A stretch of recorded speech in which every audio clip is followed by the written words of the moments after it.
of my neighbors down the road was out hunting hogs and saw 4 piglets run onto my property and run down through the creek. So he came and got me, and we went out to the corner of my property where we could see the trail into the creek and followed it and wandered around in the woods in the evening looking for the piglets, which was a pretty large job because the woods are pretty dark. But we finally found a nest. Didn't look like much of a nest, but once we got up close to it, we saw some movement inside. And so we decided to approach from both sides very carefully in case there was a adult hog in there, which would have been pretty dangerous. But as it was, there were just the 4 little piglets in there. So we got all set to try to catch as many of them as we could, one of us on either end of the nest, and we started picking up the roof off the nest, and sure enough, there were 4 cute little striped piglets in there, probably about a week old. They were probably less than 5 pounds. I'm going to guess around 5 pounds. So they were frozen in the nest, and after we kind of pulled the nest apart a little bit, we got ready to try to grab at least 2 of them. And then as I hunkered down to grab mine, just about that instant, they squealed and took off running. And my neighbor was able to grab one of them, but the other 3 took off, ran down across the creek, and we lost them.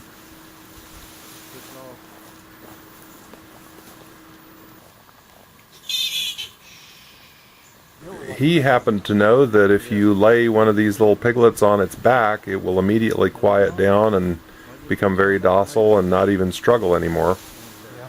I wanted to make sure that there weren't any left in there that we could grab. They all took off in different directions. But they were all gone. So we decided we would come back the next day and see if maybe they had wandered back to the nest, the ones that were remaining. Meanwhile, we'll take this one back and give it a nice little nest and get it some food. So the next morning, about 6:45, first light, we went back out into the woods, looked around. There was nothing in the nest, so we started walking around in the woods to see if we could see where they might have been hiding. Hopefully the bobcats and coyotes didn't get them.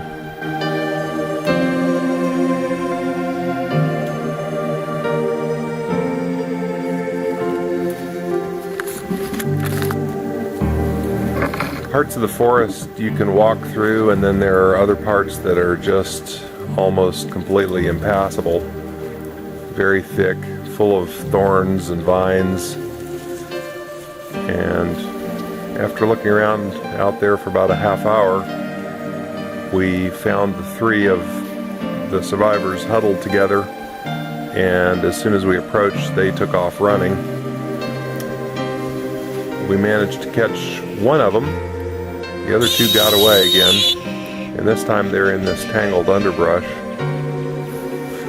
Pretty impossible to get to, but at least we got one of them.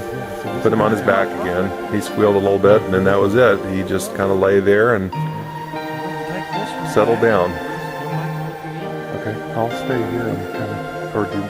No, yeah. So he took this one back to his trailer, and I stayed out here and looked around for about another half hour or so, all around in the area to see if I could find the other 2. I'll stay here and see if I can. But it was a lost cause. The brush is just too dense out there.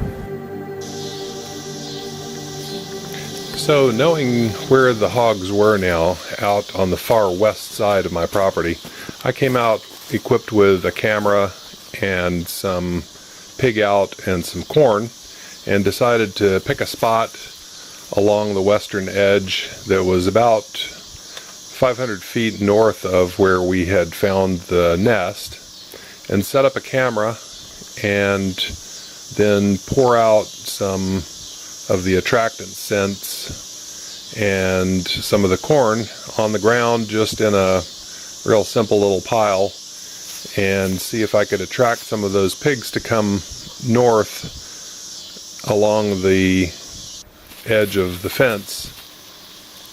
So this pig out is a really stinky, sweet smelling stuff that the hogs will smell as it wafts its way out through the wind. Now normally the wind is blowing from the south here, so it was going to be a rare day that the wind would carry this scent down south to the creek, but I poured it all into the tree stump that was there, the fallen log that was there, and tried to get it into as many crevices as I could where it would stay for quite a long time. And then I took some regular deer feeder corn and poured it in as many inaccessible spots as I could in the log so that they would spend a long time digging it out of there. Poured it into the sawdust so they'd have to pick it out, and then poured it all over the ground. Tried to find some holes to pour it into, basically making it somewhat difficult for them to get to it so that they would spend a while trying to dig it up. And the results were almost immediate. Within a matter of a day or so, the deer smelled the corn and started coming out. We had does showing up with their fawns, and they would come out even in daylight and eat the corn off the ground, dig it out of the log and pick it up off the ground and eat it. Now does will have an average of 1.7 fawns, and so it's quite common to see twins and even sometimes triplets.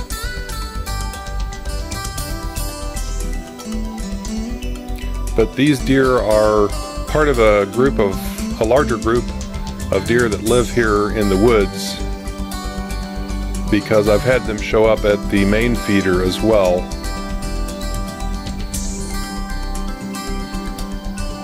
So it was obvious from the camera that the scent was being immediately picked up. The corn was smelling good enough to the deer to come around and eat some of it. The question was, would the hogs come out of the creek bottom and come up here 500 feet north of where they had been using the creek? That was the big question.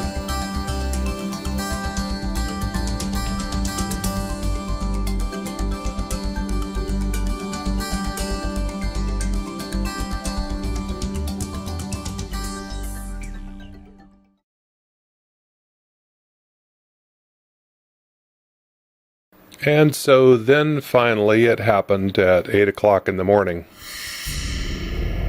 right after the deer left.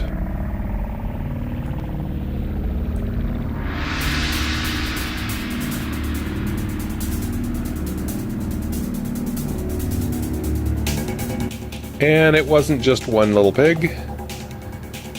He brought his whole family.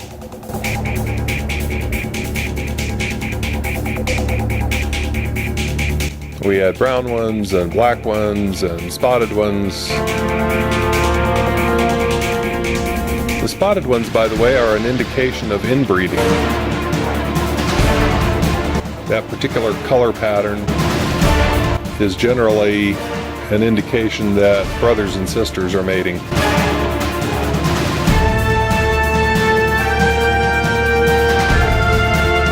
But there was a nice variety of sizes. There were small ones and large ones, males and females.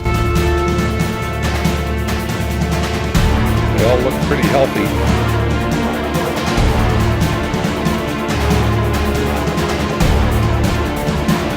And you can tell the difference between a domestic pig and one of these feral hogs. Feral hogs have a flatter body. They have pointier ears. They have a longer snout. They have a straight tail. Their legs are a little bit longer. They have a fur, often with a raised, sort of a razorback on the spine. And they have razor-sharp tusks in their mouths that make them a dangerous prey to hunt.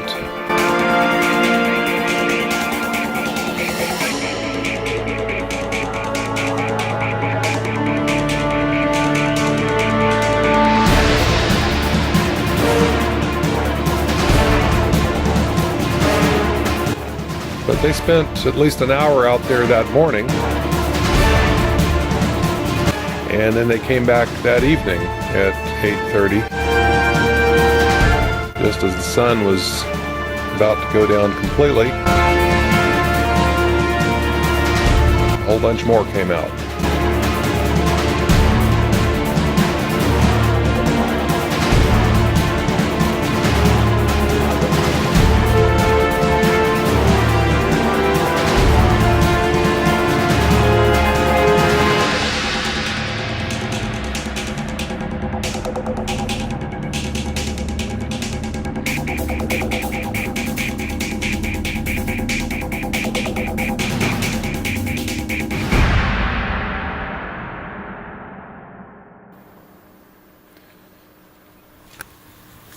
So the revelation that I did have quite a number of hogs that were willing to walk up 500 feet from the creek bottom led me to decide to establish a permanent feeding position here, that same spot, and I now call it the bed and breakfast, because I know that they're bedded down in the woods. I know they're making nests there. I know they're living in the creek or traveling through the creek and living close to the creek, and so I'm now going to provide them with the breakfast portion. So I put up a feeder, a 12-foot tripod feeder with a 55-gallon drum that can be filled with corn, and it's raised up off the ground so that it spreads the corn out and the raccoons can't get it quite as easily.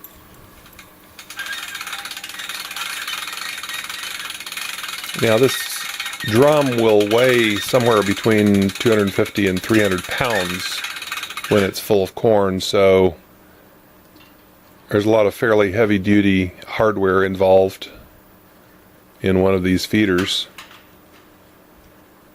They're typically sold to feed deer, but of course whatever you put in there is going to be eaten by anything that likes that particular food. So I started with some regular deer corn, which the hogs will also eat.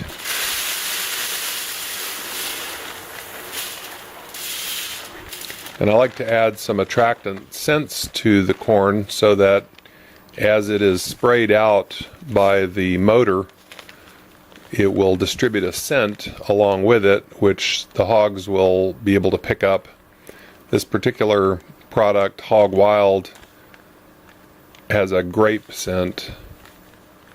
I mix it in with the corn, and as the corn is flung out by the spinner, it flings some of the Hog Wild out as well.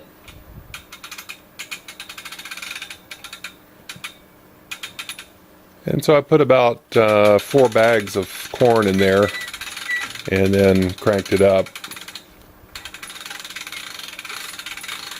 Now at the bottom of the 55-gallon drum is a spinner, and it's powered by a motor with a little controller and a timer module that can be programmed to go off as many times during the day that you want it to. And it's powered by a battery, and then there's a little solar panel on the side of the box so that the battery is kept constantly charged. And this system works pretty well even in the woods, even when it doesn't have direct sunlight shining onto the solar panel. We've managed to keep one running in a different location for about a year without ever having to change out the battery, just by using the little solar panel on the side. So it's a pretty good system. The cage at the bottom there keeps raccoons from reaching in and grabbing hold of the spinner and spinning the thing around and getting their own corn. So the varmint cage is a very important component of this feeder. So I set it up to distribute corn one time at night just to get started and see what happened. Also put out a steel barrel or steel tub with some water in it and yeast, milk, Kool-Aid, and corn, which concoction will sour the corn and make it stink really bad, and the hogs really love that stink, and that should let them come running. And then I set up a smart scouter camera with a solar panel that will transmit images that it collects over the cellular network. So even at home I can see these pictures.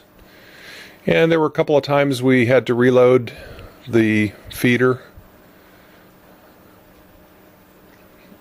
and the pictures started pouring in. We had bucks and raccoons and possums, deer, does and fawns, all sorts of critters. And we'll operate this bed and breakfast feeder now and try to attract some hogs to come up here and start getting used to the feeder being in operation around the clock. It'll feed once or twice a night, depending on how we decide to set it to run.